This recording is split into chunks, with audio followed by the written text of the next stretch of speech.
Trivia Madness. Aircrafts. Who is credited with inventing the world's first successful airplane? Leonardo da Vinci, Orville and Wilbur Wright, Samuel P. Langley, Gustav Whitehead.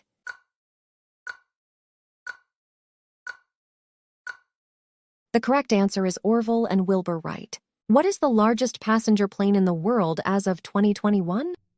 Airbus A350-900, Boeing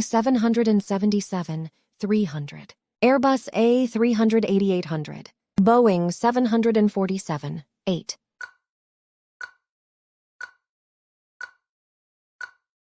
The correct answer is Airbus A380-800.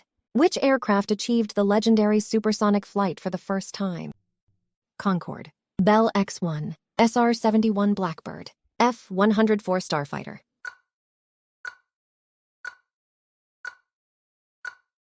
The correct answer is Bell X-1.